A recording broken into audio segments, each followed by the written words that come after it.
Hello! Today I'm going to be doing another book review, and I know I've already done one this week.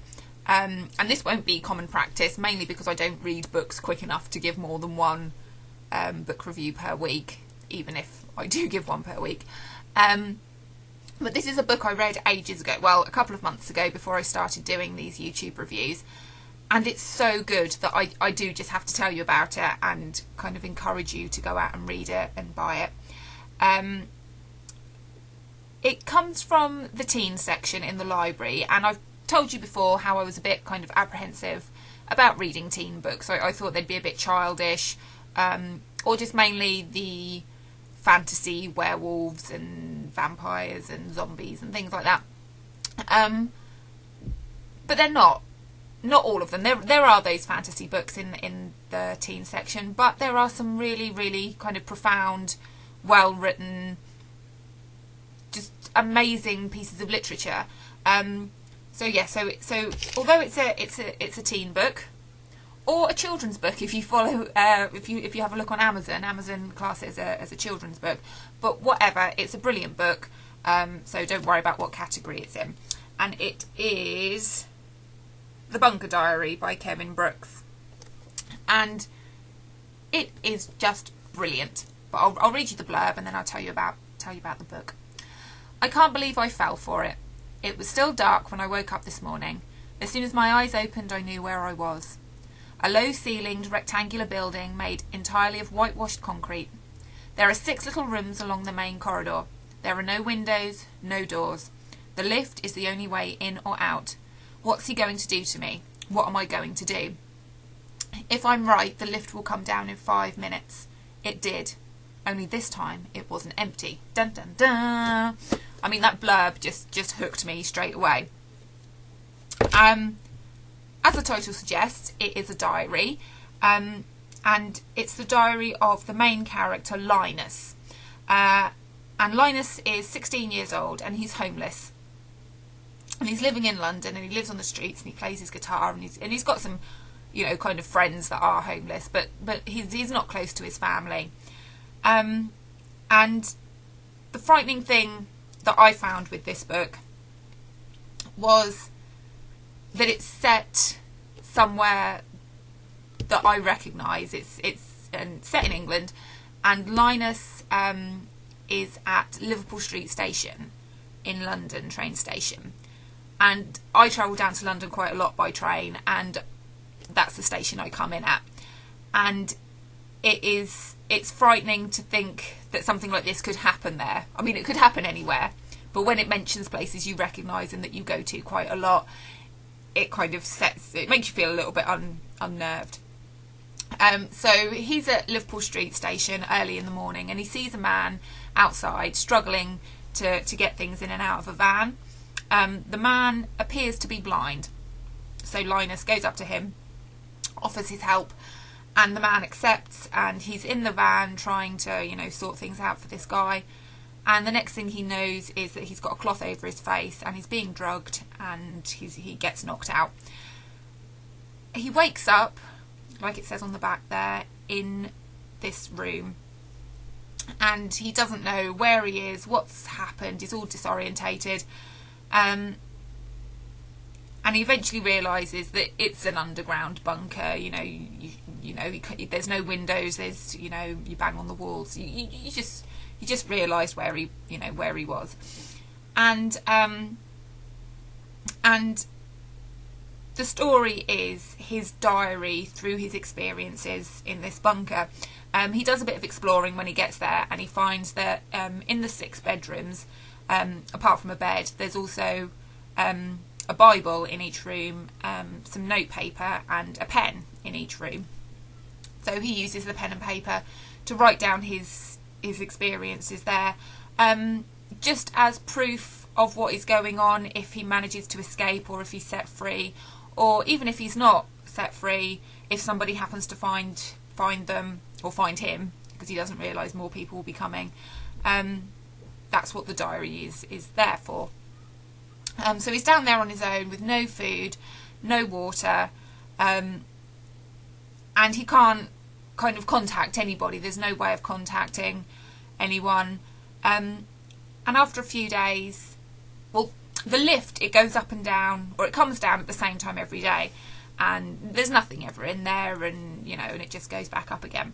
And then one day the lift comes down and there's a young girl in there, and her name is Jenny, and she's about 9 years old, and she's been kidnapped as well, and she doesn't know where she is, she doesn't know what's going on, she's frightened. But the really impressive thing is that she's 9, Linus is 16, and they managed to survive really well for such young people. Their attitude and their behaviour is very mature. Obviously they're scared, they don't know what's going on, they're hungry, they're frightened, they're cold, they're in an alien place, they don't know each other, but they get on well. He takes care of her, and she lets him. Any normal kid would be crying out for their mum and dad. I know I would, even as an adult, I'd want my mum and dad. But they're surviving. They're getting on with things, and they're getting through each day. Jenny turns out to be quite a smart little girl, and she makes a suggestion of asking whoever he might be, the kidnapper, for food.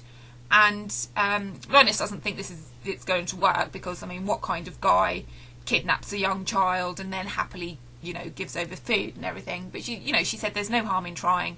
So she takes one of the pieces of notepaper and she writes a shopping list on the paper, puts it in the lift. When it comes down, it goes back up, and then when it comes back down again, there's food in there. Not everything they asked for. They'd put things on, like a mobile phone and blah blah blah, which he's obviously not going to let them have. But he gave them food, and so this kind of goes on throughout their time there, sending up a note asking for something. If whoever he is, thinks it's okay, he sends their requests down. And Jenny and Linus, just like I say, get on with everything for a while, just them. And then slowly more people start arriving in the lift. There's 6 bedrooms, so Jenny and Linus, and then there's 4 other people that arrive. And the other people are adults. And once the adults start arriving, the whole atmosphere in the bunker changes. There's tension, arguments, fights, and you realise just how selfish people are. And I know it's a scary situation and they're frightened and they don't know what's going on, but with Jenny and Linus, they were sharing food, they were kind of playing games together, they were trying to keep spirits high just to get through. They didn't know if they were ever going to leave, but they were just getting through day by day by day. When the adults arrived, they started to hoard food, just in case, because they didn't want to go hungry.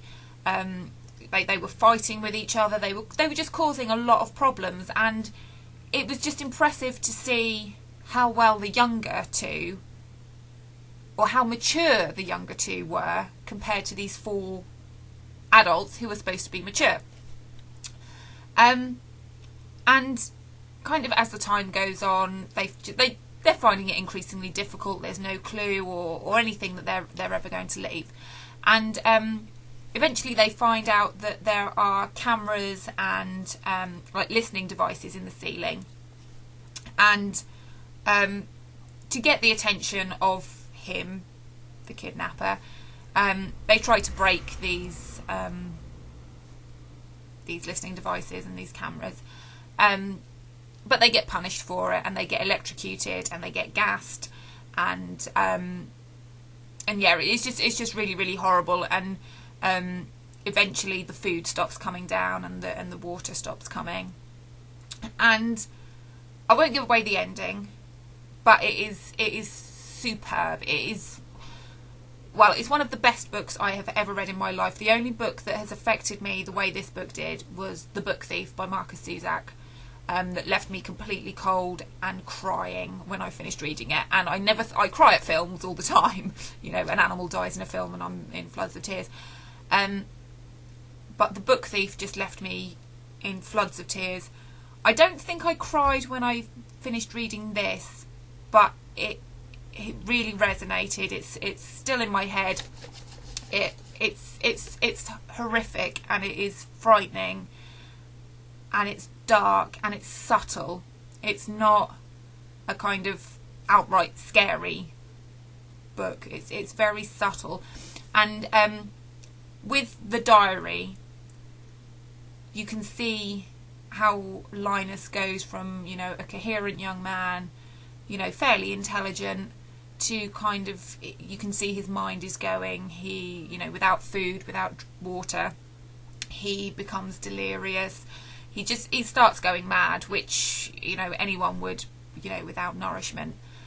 And it is just, it's just so sad. And I do find it a bit strange that Amazon would categorise it as a children's book. It's not just Amazon, I guess that's how it was categorised, because it is very dark, it's very disturbing, it's very cruel, it is just awful. It is a really awful story, in as much as you would not want this to happen to you. There is, you know, there is no way you would want to swap lives with Linus or any of the other characters.